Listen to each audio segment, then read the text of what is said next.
जीवन में आने वाले सभी कष्ट पाप की वजह से या शैतान की वजह से ही होते हैं, ऐसा नहीं है। कई बार हम अपने शरीर पर इतना ज्यादा बोझ डाल लेते हैं, इतनी अधिक मेहनत करते हैं हमारी क्षमता के बाहर, कि थकान के मारे शरीर चूर हो जाता है और हम बीमार पड़ जाते हैं। कई बार यह भी संभव है कि वृद्धावस्था की जो कमजोरी होती है उसकी वजह से भी हम बिस्तर पर पड़े हैं या बीमार हैं।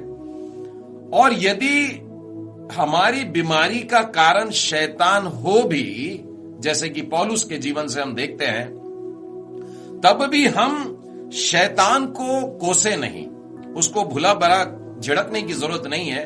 हम अपना ध्यान केवल परमेश्वर की ओर लगा के रखें। Lesson number 2, do not be rash with your mouth. अपने बोलने में उतावली न करें। अय्यूब का जीवन आप जानते हैं, उसकी पीड़ाओं को आप जानते हैं।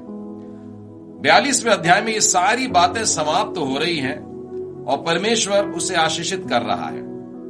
आपको मालूम है, परमेश्वर ने जो अपना अंतिम न्याय के शब्द उसको बोल करके बताए, सुनाए, उसमें उसने यह कहा है कि मैं इस पीड़ा की अवस्था के दौरान ये सारे समय देखता रहा, सुनता रहा कि अय्यूब क्या क्या बोलता है।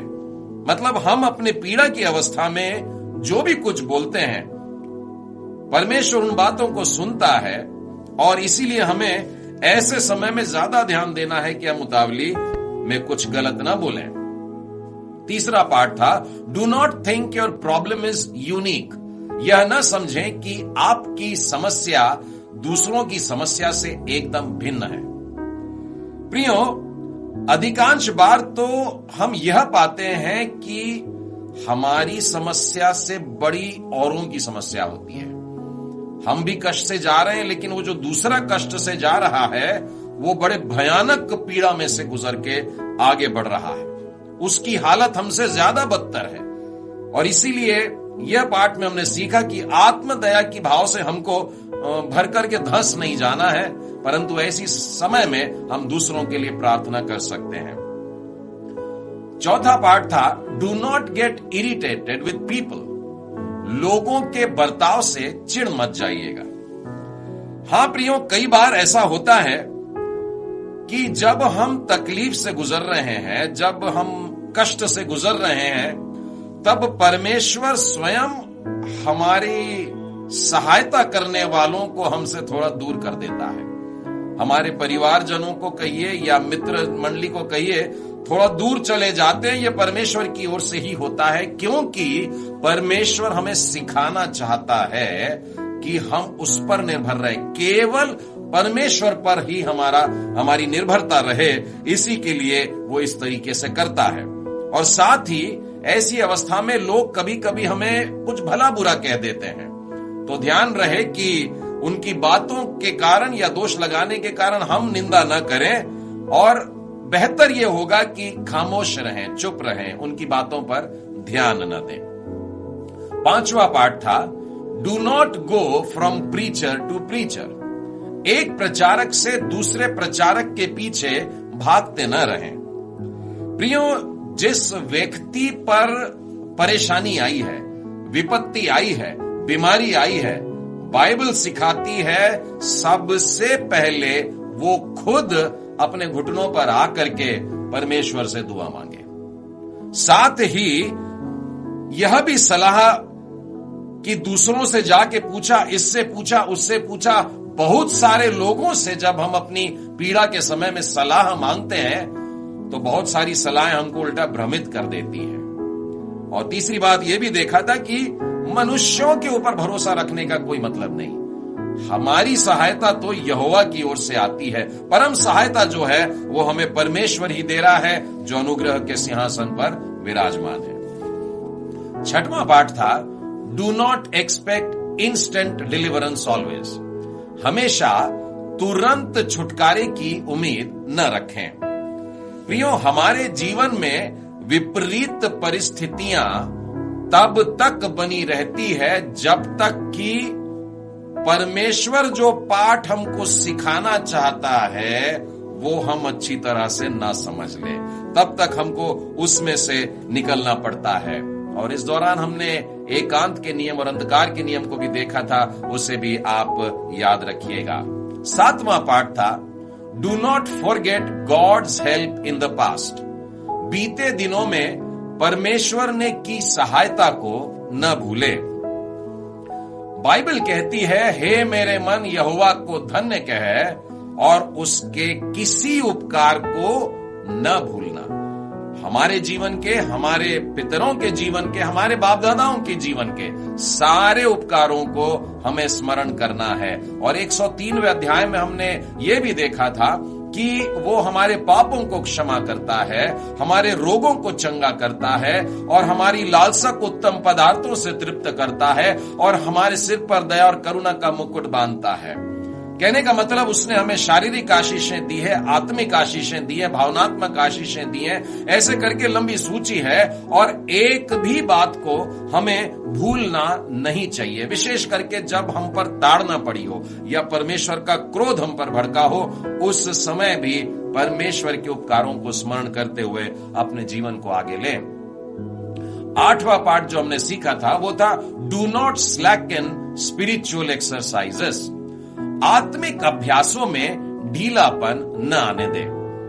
प्रियो, साधारणतः ये देखा गया है कि जब हम कष्ट से जा रहे होते हैं, उन दिनों में हम बाइबल पर मनन करना कम कर देते हैं। फीका पड़ने लगता है हमारे स्तुति का जीवन, परमेश्वर की आराधना के लिए हमारे घुटने थोड़े से कमजोर मालूम होते हैं। यहां तक कि हमारी सेवकाई में भी वो बात नहीं रहती है जो पहले थी। जब हम तकलीफ से गुजर रहे होते हैं तो हम दूसरों की सेवा करने में अपने आप को असमर्थ पाते हैं। लेकिन इस पाठ में हमने सीखा था कि इन्हीं आत्मिक अभ्यासों में हमें लगे रहना है, चाहे हम पीड़ाओं से भी क्यों न गुजर रहे हो। पिछले सप्ताह हम लोगों ने 9वां पाठ सीखा था do not misquote Bible promises. Bible की प्रतिज्ञाओं का गलत उद्धरण न करें।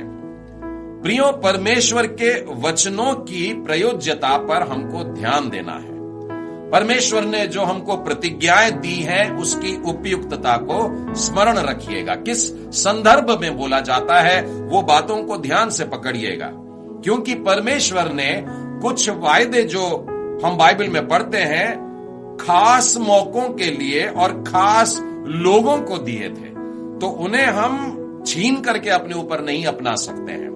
तो 9 पाठों में इस प्रकार से अब तक देखा हमने, और आज हम लोग 10वां पाठ सीखने वाले हैं।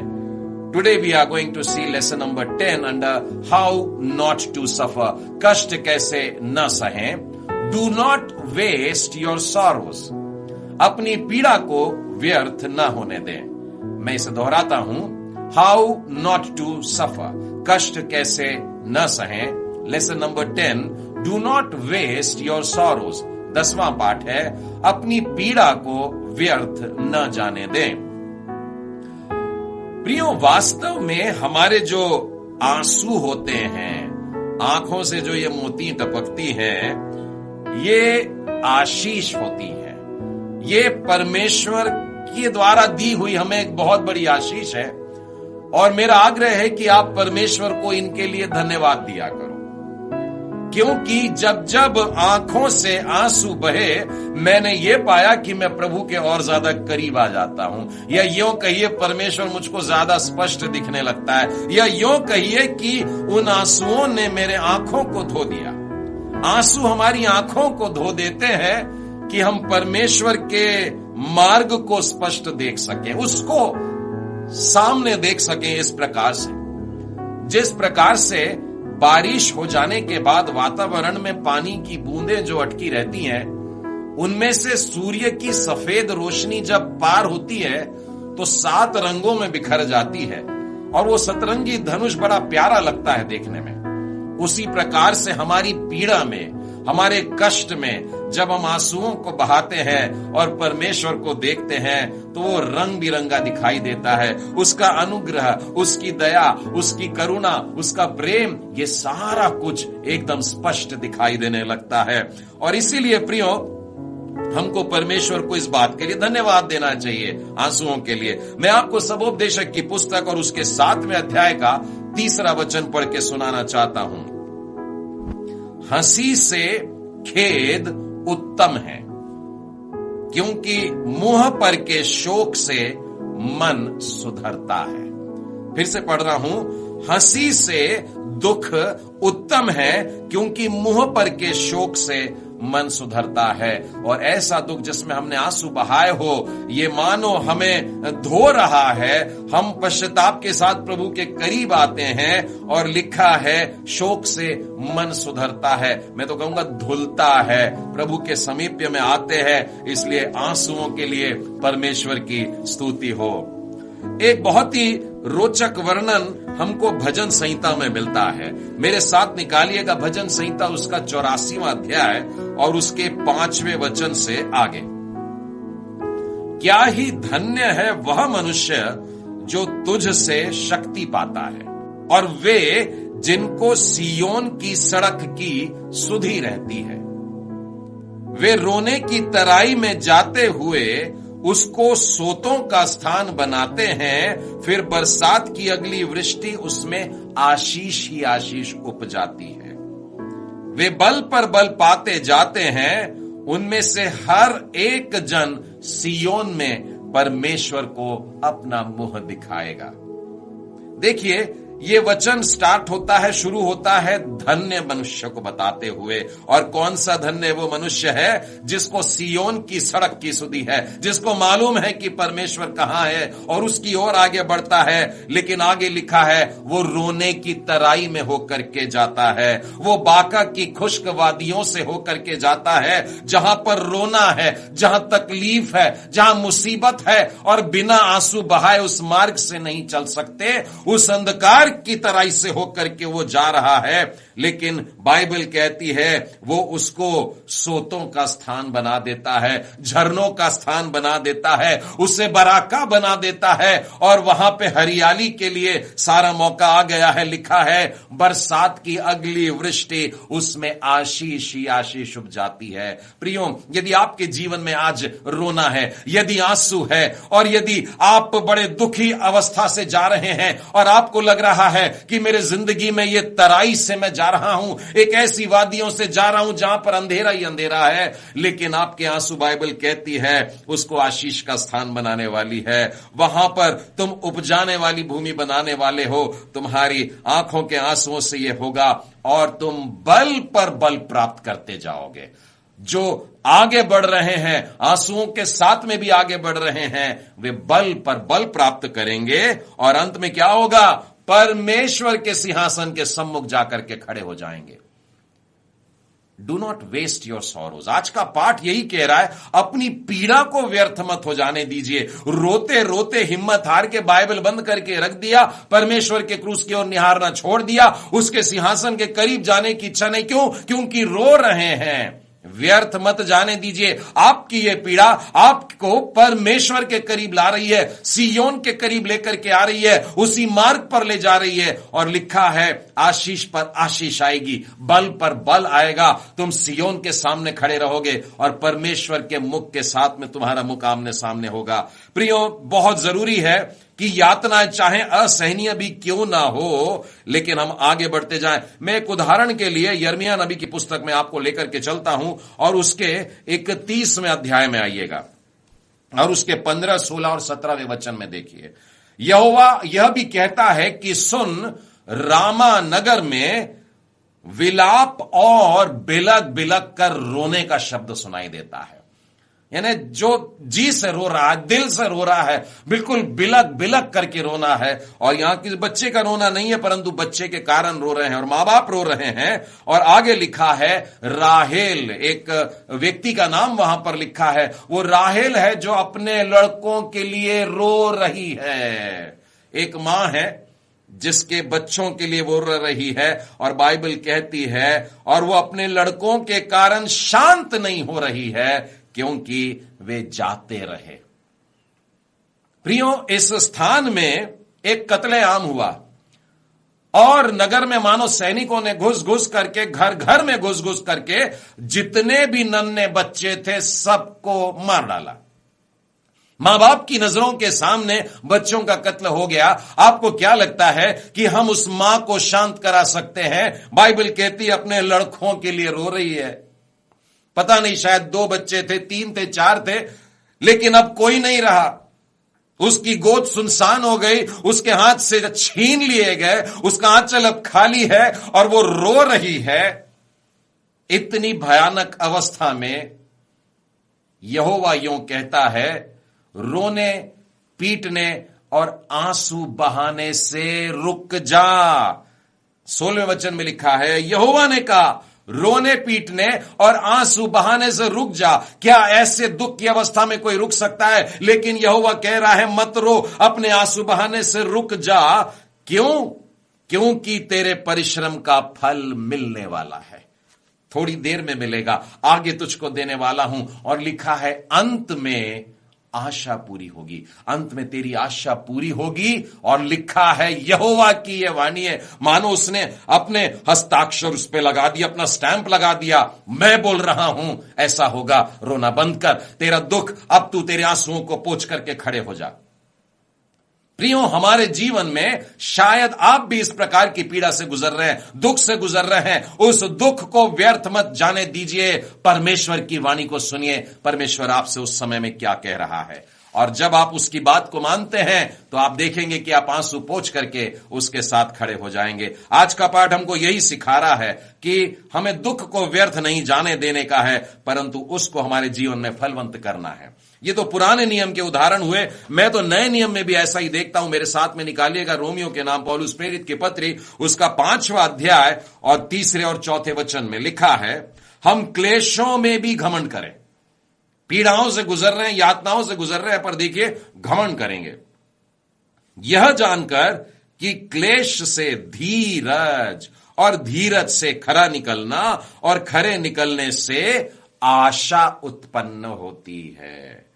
यानी क्लेश से शुरुआत हुई, तकलीफ से शुरुआत हुई, और अंत में क्या लिखा है? आशा उत्पन्न हो रही है। आशा मतलब आगे की कुछ बात है, भविष्य में कुछ होने वाला है। तो हमारा दुख, हमारा ध्यान हमको भविष्य की ओर लेकर के जाए, प्रभु के आगमन की ओर लेकर के जाए, नए स्वर्ग की ओर लेकर के जाए, और उसमें हमारे अनंत काल के जीवन की ओर लेकर जाए। आज के आपके आंसू आपको कल की खुशियों की याद दिलाना चाहिए। बिल्कुल इसी प्रकार से मैं याकूब की पत्री में भी पढ़ता हूं, और याकूब की पत्री और उसके पहले अध्याय और 2, 3 और 4 वचन में मैं इस प्रकार से पाता हूं। वहां पर लिखा है, हे मेरे भाइयों, जब तुम नाना प्रकार की परीक्षाओं में पड़ो, अलग अलग तकलीफों में पड़ो, जब तुम अलग अलग प्रकार की पीड़ाओं से होकर के गुजरते हो, तो इससे बड़े आनंद की बात समझो, बड़े आनंद की बात समझो।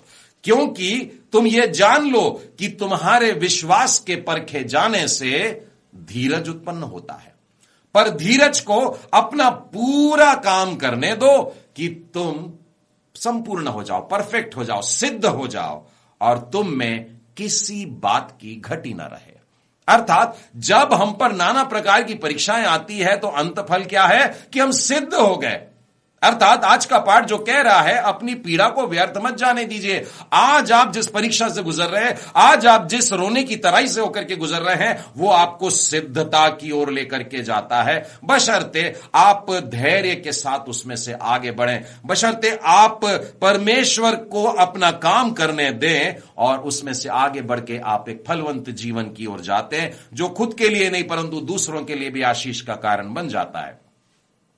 कुछ सूक्तियां हैं जो आपको बताना चाहता हूं, ध्यान से सुनिएगा। हर एक कठिनाई जो आपके जीवन में आती है, आपके लिए एक नया मौका लेकर के आती है। मनुष्य जब निराश करे तो परमेश्वर उसे ही में आपके लिए आशा को उत्पन्न करता है। ठोकर का पत्थर हमें ऊंचा उठाने वाली चट्टान भी बना देता है। ऐसा पत्थर जिसमें ठोकर लग सकता था, हम उसके ऊपर खड़े होकर के ऊंचाइयों को प्राप्त कर सकते हैं।